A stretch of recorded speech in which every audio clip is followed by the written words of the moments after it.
तुर्की पर एक और स्ट्राइक की जानकारी। BCS का तुर्की को बड़ा झटका। देखिए, सेलेबी कंपनी का सिक्योरिटी लाइसेंस जो है वो रद्द कर दिया गया है। मुर्दाबाद मुर्दाबाद। 140 करोड़ हिंदुस्तानी एक साथ तुर्की के खिलाफ आवाज बुलंद कर रहे हैं, जिसकी गूंज तुर्की तक सुनाई दे रही है। अलावा ये दज के इधर ही नहीं रुक रहे। उन्होंने एक धमकी दी है तुर्की को कि वहां पर फिल्में शूट नहीं करेंगे, वहां के सेब नहीं खाएंगे, ये कर देंगे, वो कर देंगे, उनकी एविएशन पर पाबंदी लगा देंगे। तो वहां से भी जवाब आ गया भाई। Firm operating at Indian airports loses security clearance after operation Sindoor के वो बहुत सी कुछ एयरपोर्ट्स हैं, वो तुर्की की एक फर्म उनका पूरा निजाम चलाती थी, तो ऑपरेशन सिंदूर के बाद उनकी सिक्योरिटी क्लियरेंस खत्म कर दी गई है। देखिए अमर जी, और भी हुआ है कि भारत ने अभी बात चल रही है, मिनिस्ट्री ऑफ फिनांस बोल रही है कि टर्की के खिलाफ सारे ट्रेड खत्म कर सकते हैं। तो एक तरह से कॉम्प्रिहेंसिवली लोगों का गुस्सा भरा हुआ है टर्की के खिलाफ। लोगों ने एक तरह से टर्की के ब्रांड्स ढूंढ के उनके प्रोडक्ट्स एंड सर्विसेज बायकॉट करना चालू कर दिया।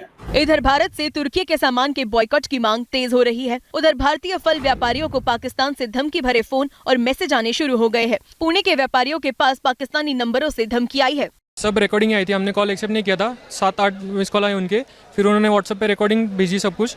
उसमें भारत को धमकी दी गई, गालियाँ दी गई, बहुत बुरी गालियाँ दी थी। फिर टर्की और पाकिस्तान का आप कुछ नहीं कर सकते, आप एकजुट नहीं हो, ये ऐसा स्पेशली उन्होंने स्पेसिफिक ये किया था। हम डरते नहीं है उनकी धमकियों से। सेलेबी ये जो कंपनी पूरे देश में हमें अभी जो बहुत सारे एयरपोर्ट पे ग्राउंड हैंडलिंग की सेवा देती है, तो ये मूल स्वरूप से तो ये तुर्की की बेस है, बेस वाली ये कंपनी है। जहाँ उनका काम शुरू था वो काम अभी उनका बंद कर दिया, क्योंकि अवॉइड करें किसी भी तरह की ट्रैवलिंग। जो अगर ट्रैवल उन्होंने करना हो या टूरिज्म के लिए जाना हो तो वो अजरबैजान, चाइना और उसके साथ साथ टर्की जाने को अवॉइड करें। नमस्कार दोस्तों, जय हिंद। पाकिस्तान को सपोर्ट करने के बाद अब टर्की के बुरे दिन शुरू हो गए हैं। एक के बाद एक भारत अब टर्की पर कार्रवाई कर रहा है। एक तरफ जहां भारतीयों ने टर्की का बायकॉट कर टर्की को घुटने पे ला दिया है, वहीं दूसरी तरफ भारतीय सरकार ने भी टर्की के कंपनियों को घर का रास्ता दिखा रही है। खबर आई है कि हवाई अड्डे के ग्राउंड हैंडलिंग कंपनी सेलेबी की सुरक्षा मंजूरी को तत्काल प्रभाव से भारत सरकार ने रद्द कर दिया है, जिसके बाद टर्की कंपनी घुटनों पर आ गई है और बोल रही है कि ये किसी भी तरह से टर्की कंपनी नहीं है। कंपनी ने कहा है कि सच्चाई ये है कि ये भारतीय इंटरप्राइज है और भारत के प्रोफेशनल्स ही इसकी देखरेख करते हैं। कंपनी ने कहा कि ये वैश्विक रूप से संचालित एविएशन कंपनी है जिसका कोई राजनीतिक संबंध नहीं है। कंपनी ने सोशल मीडिया पर चल रहे आरोपों को गलत बताया, जिसमें दावा किया गया है कि टर्की के राष्ट्रपति एर्दोगन की बेटी सुमैया एर्दोगन सेलेबी में एक हिस्सेदार है। ऑपरेशन सिंदूर के मद्देनजर जब से तुर्की ने पाकिस्तान का साथ दिया है, तब से टर्की का बायकॉट और भारत ने वहाँ की कंपनियों की मौजूदगी की समीक्षा के लिए आवाज उठने लगी है। सेलेबी एविएशन देश के 9 एयरपोर्ट्स की सुरक्षा का काम देखती है। ने जो पाकिस्तान की खुल के हमायत की। वैसे बाय द वे एक चीज फैक्ट के तौर पे ध्यान में रखिएगा कि जो भारत ने हमला किया था पाकिस्तान पे 7 तारीख को, उसकी कंडेमनेशन अगरचे चीन ने बड़ा खुल के कहा हुआ था और बड़ी बात है, चीन ने कहा था कि जी हम पाकिस्तान के साथ खड़े होंगे, लेकिन एक जो कंडेमनेशन होती है बड़ी अहम होती है कि जो भारत ने हमला किया पाकिस्तान पे उसकी ऑफिशियल लेवल पे कंडेमनेशन सिर्फ तुर्की ने की थी। वैसे ये बड़ी अहम बात है, साथ भी उन्होंने दिया, वो अलग तफसीलात अलग है। लेकिन अब प्रॉब्लम ये है कि अब भारत इस चीज को, ये बामी तल्लुकात होते हैं, कब कहीं करीब, कहीं ज्यादा मजबूत, कहीं थोड़े से वीक, कहीं बराबर, तो अब वो उनको तुर्की को उन्होंने अपना दुश्मन बना लिया। तो अब बहुत सी डेवलपमेंट्स और बड़ी मज़ा खेज चीजें जो हो रही हैं।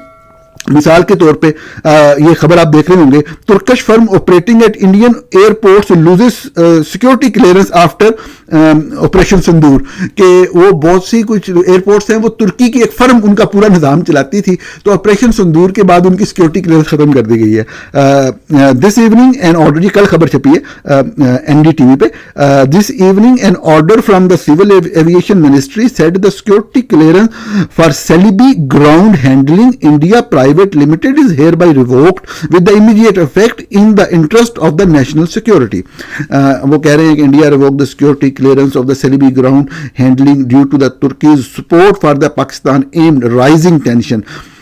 This marks India's first direct action against a Turkish firm coinciding with the with a broader boycott of Turkish products and tourism. मतलब वो कह रहे हैं कि हम सिर्फ उनकी टूरिज्म नहीं, उनकी प्रोडक्ट्स और जितने उनके साथ मायदे शायदे हैं वो ख़त्म कर देंगे। बहुत ही बचकाना सी वैसे हरकत है।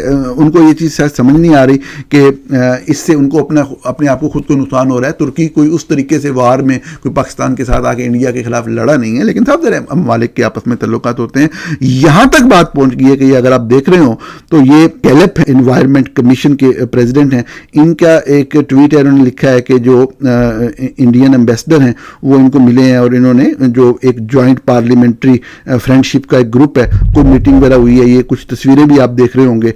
अच्छा, इसके बाद इन्होंने जब ट्वीट किया, इन्होंने शुक्रिया अदा किया इंडियन एम्बेसडर टू तुर्की का। इंडियन एम्बेसडर जो है उनका नाम मुक्तेश परदेशी है, परदेसी नहीं परदेशी। जब परदेशी जो है जी, ये इन्होंने उसका जवाब दिया, ये आप देख रहे होंगे। मैनी थैंक्स उन्होंने बताया कि जी हम मिले हैं और ये सारा कुछ।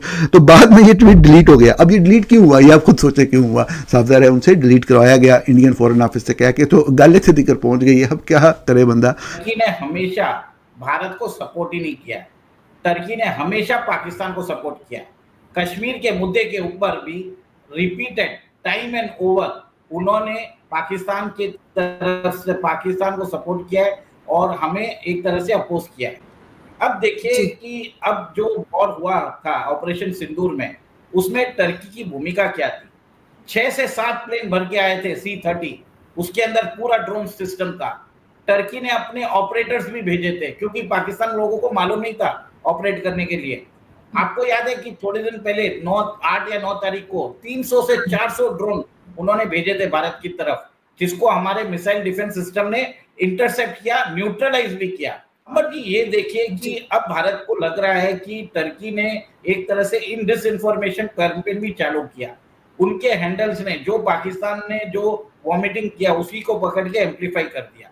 तो इसके खिलाफ, भारत के खिलाफ इंफॉर्मेशन वॉरफेयर भी किया, भारत के अगेंस्ट ड्रोन्स और वेपन्स भी दिए। उन्होंने अपना एक वॉरशिप भी भेजा कराची बेस पे, आपने वो भी देखा होगा।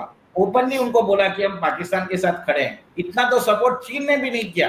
चीन ने मतलब उनको एक तरह से सिर्फ वेपन सिस्टम्स दिए थे, उनको अपना जो ऑपरेशन करने के लिए स्टाफ, और इतना खुल के बात नहीं किया था जितना टर्की ने दिया था। तो अब भारत के लोगों ने क्या किया, टर्की की जो ट्रैवलिंग है, बताया जाता है every year 330,000 Indians 330,000 Indians travel to Turkey. उधर 4,000 करोड़ के उनको व्यापार दिया जाता है भारत की तरफ से। देखिए, बताया जाता है कि टर्की के अंदर 11 से 12% उनकी इकोनॉमी टूरिज्म से चलती है। बहुत सारे वेडिंग फेयर्स, बहुत सारे जो टूर ऑपरेटर्स है, उन्होंने यहाँ से मास स्केल जो रिजर्वेशंस है वो बंद कर दिया। और आप ये देखिए कि टर्की के साथ हमारा जो ट्रेड रिलेशन है, बताया जाता है $10 बिलियन का है।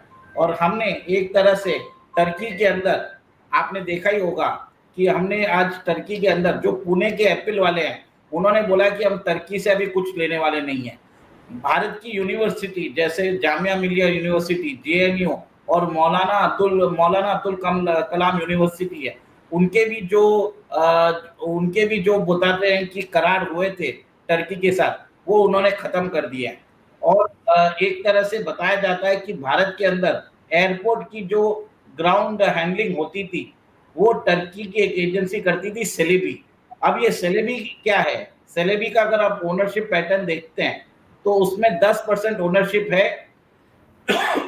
एर्दोगान की बेटी का, और एर्दोगान की बेटी को शादी किए बलात्कार के ओनर से।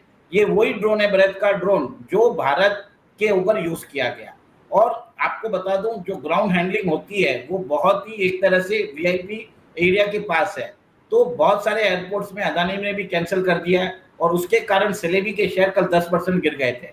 तो भारत एक तरह से टर्की की इकोनॉमी को खत्म करने की कोशिश कर रहा है। अंबर जी, एक और एक चीज हुआ है, देखिए, कोई भी अगर आता है भारत के अंदर, तो कोई भी अगर राजदूत आता है तो उसको एक तरह से उस कंट्री के जो हेड ऑफ जो स्टेट है उससे मिलना होता है। और भारत का हेड ऑफ स्टेट है राष्ट्रपति द्रौपदी मुर्मू। बताया जाता है कि मिनिस्ट्री ऑफ एक्सटर्नल अफेयर्स ने जो टर्की के नए एम्बेसडर है उनकी मीटिंग एक तरह से कैंसिल कर दी है। उनको वो बोलते हैं कि जो लेटर ऑफ क्रेडेंस बोलते हैं, ये लेटर ऑफ क्रेडेंस आपको हमारे राष्ट्र हमारे जो हेड ऑफ द स्टेट है उसको देना पड़ता है।